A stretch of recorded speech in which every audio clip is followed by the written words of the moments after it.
Good evening from the Thorpe Park Resort, where after 3 attempts it is now time to climb the lift hill of the 127-foot B&M wing coaster here at the park, the Swarm. The ride opened back in 2012 and it is now time, in about an hour's time, we'll be getting ready to climb up the lift hill of this excellent coaster. The Swarm opened back in 2012 and I'm very much looking forward to this experience. So if you are booking online, it's about £70 I do believe to do this experience, or £56 if you are an annual pass holder. And just be aware that the park can cancel this experience very easily, which has happened a few times to us, but hopefully everything's all looking good weather-wise. The experience should be on tonight. We're going to head round to the Swarm and get a ride in first on this excellent wing coaster. Probably going to get a back row, and then the experience will commence 15 minutes after park ride close, and ride close today is 6 PM.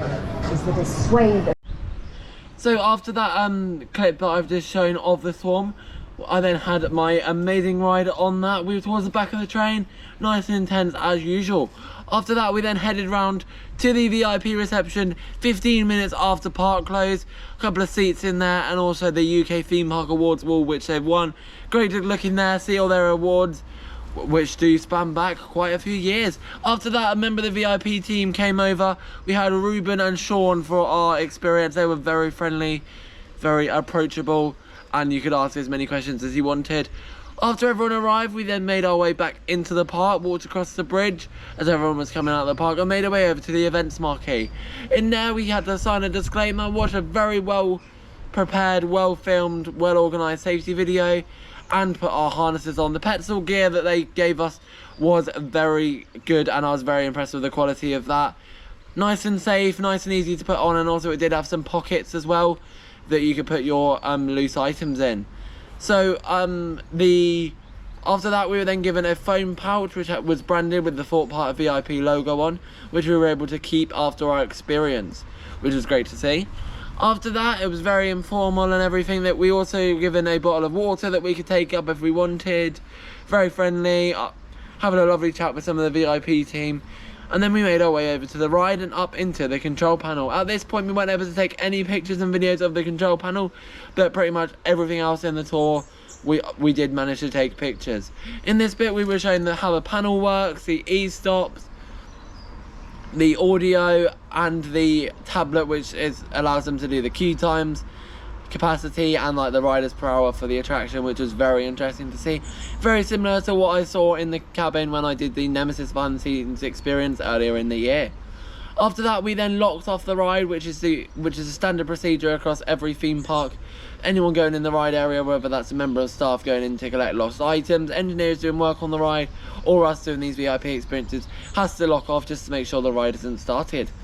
After that we then headed out of the operator's cabin once we'd asked any questions about that, and we hooked onto the lift hill. The latchways they were using were quite hard to get through the points all the way up the lift hill, but once the team showed you how to do it, it was quite easy to get the hang of it. We then started to climb up, and the views at this point were amazing. After a little while we then got to the halfway point, and we were shown some areas of the park looking behind us, like the Survival Games building, which is one of the scare mazes at the park, and an old area of Thorpe Farm, which is now used as engineering and storage. The photos coming up on screen now is of that area. Also at this point we got some amazing views across the Swarm queue line and layout as well, which was great to see. I was on the side closest towards Stealth, which is definitely the better side if you are doing this experience.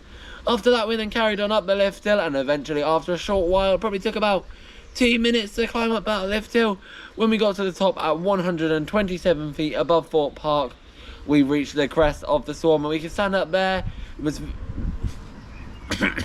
It wasn't very rushed at all, and we could just look out and take in the views.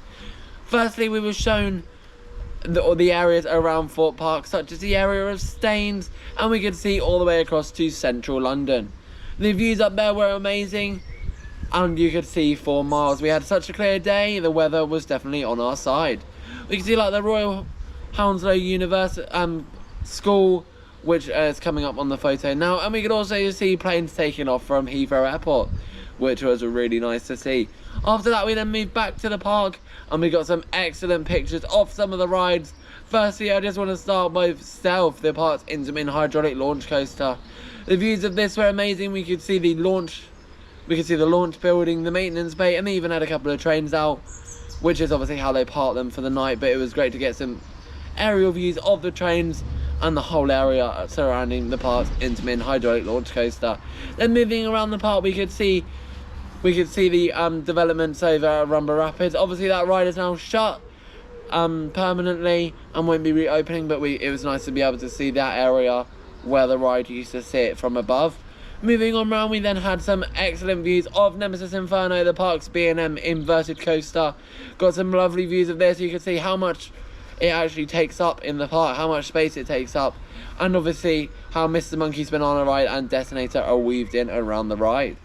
Speaking of Detonator, we then move around onto that and got some excellent views of the park's drop tower.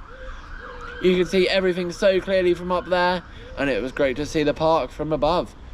Then I thought I'd get some nice photos of the Walking Dead, the ride building, and Ghost Train, as it was great to see how much them two buildings take up on the park and how much space is actually needed for those two buildings. It's great to see that from above. Also, I did also just want to put in at this point the park's new seating area launch pad I managed to get an aerial view of, which was lovely to see, and it just shows how actually big that area was and how big that side of the beach used to be before it was changed into launch pad. After that, we then headed around, moving on to have a little look at Colossus and Rush from the air. Wasn't able to see Colossus that much, but I did manage to get a few photos of the lift hill, and getting the views of Rush was really cool to see. Also, we did also manage to get a few views of some of the components on the lift hill, such as the CCTV cameras and a lovely close-up shot of the track and windometer as well. After that, I then just want to mention the absolute beauty. We got some amazing views of this. It is, of course, the Golden Goddess herself, Hyperia. Some absolutely excellent views with the lake in the background, and got some very close-up shots of these stunning and absolutely exhilarating elements that make up the UK's, in my opinion, the UK's best coaster. Great to see the views of Hyperia. That was definitely the standout, seeing the views of that excellent Mack Rice hyper coaster, and I thoroughly enjoyed that. It wasn't very rushed at all. Then I also just wanted to show you the views of the lakes surrounding Thorpe Park and the car park as well. Just shows how big the car park is and how much water and lakes are actually around Thorpe Park. Obviously it is an island, and obviously it's surrounded by water. However, it is connected at the back, which you'll be able to see, as we could clearly see the motorways such as the M3 and the M25 behind some of Thorpe Park's rides. After that, we spent about a good 15 to 20 minutes up at the top, just taking in the views, having a nice chat. I was just behind the VIP host, so it was lovely to talk to him. As I said, Ruben and Sean were very friendly. I had Sean on my side, very friendly, very approachable, able to ask a lot of questions, and they'd be answered straight away. There was also a few opportunities to ask questions, but if you just wanted to ask a question at any point during the experience, you can pop the team a question and they'd be happy to answer it for you. After we'd had our photos and everything, we're all satisfied, we then made our way back down the lift hill, still taking in the amazing views across Thorpe Park. Managed to stop and get a few photos looking back down the lift hill on our way down. The latchways to get down the lift hill were a lot easier going down, as you had a bit more force to get them through, so just be aware of that if you are doing the experience. Also, just wanted to let you know that you do have to have non-slip shoes to do the experience, as you are walking on metal grated steps. And also, if you do have any spectators for this experience, as this hasn't been mentioned in any other videos that people have done, but if you do have any spectators watching you doing the experience, they cannot be on Swarm Island at all. That has to be completely clear, and any spectators will wait just outside the dome on the platform as soon as you exit the dome, and you get that nice view of the skyline of Thorpe Park. When we got to the bottom, we had a few minutes in the station, being able to take in the views and just enjoy the fact that the station had no train in it. Get some lovely shots of the track, such as the drive tyres, the brakes, and a look down the back of the station as well.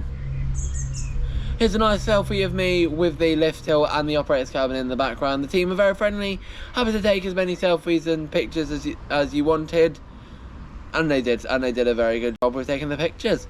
After that, we then made our way back into the operator's cabin to remove our padlocks from the ride. had another little look at the panel, and then we made our way back to the events marquee to end the experience.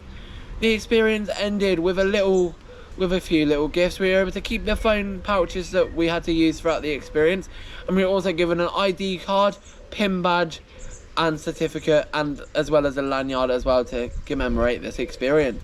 I'd definitely recommend the experience if you do want to do it. It's, as I mentioned at the start of the video, it is £56 annual pass holder, and I believe £70 if you're not an annual pass holder. I do think that is a very good value for money with what you get. The views across Thorpe Park, particularly of Hyperia, are absolutely amazing, and also the views of the surrounding area are very good as well. The team were very friendly as well, didn't feel rushed at all, and it was nice to be able to climb up there in the day. The storm was on about a 15-minute queue towards the end of the day, so we didn't have much time waiting around to start the experience either. I do actually have another experience booked on later this year, where I will be climbing the UK's tallest and fastest coaster, Hyperia, which I'm very much looking forward to. I do just want to add on the end that this experience can be cancelled very often, and they do have quite a lot of issues when running these experiences. For example, this was the third attempt of me doing these experiences. Attempt number 1 was cancelled due to staffing issues that the park had, and back in April, and then last weekend I was meant to do it, but that was cancelled due to rain and high winds that the park were facing that day. So I just wanted to make you aware that the experience can be cancelled at quite short notice. But luckily, yesterday when I did do the experience, the weather and the staffing were all good, and we had an absolutely amazing time. So if you haven't already done so, head on over to the Thorpe Park website. That at the time of recording, there's still quite a few dates left. Get yourself booked onto the Swarm Climb, and you'll have an absolutely amazing time. Stay tuned later in the week for a behind-the-scenes tour of Hex, the Legend of the Towers at the Alton Towers Resort, a shops and merchandise tour, walking around the resort, taking in all the merchandise for the 2026 season and giving you the prices. And then at the weekend, I'll be down back at Thorpe Park for an attraction source event with a Q&A from 2 of the team at Merlin Magic Making, involved in the creative design for some of the UK's best coasters, and also our ERS on 2 trains on the UK's tallest and fastest coaster, Hyperia. Very much looking forward to that, so stay tuned for everything that we've got planned on the channel. Make sure you have subscribed and like the video, as it really does support the channel. I'd like to just thank you very much for reaching over 500 subscribers, and I very much appreciate your support. Now there's one last thing left to say. Thank you very much for watching, and get out there and keep riding and subscribing.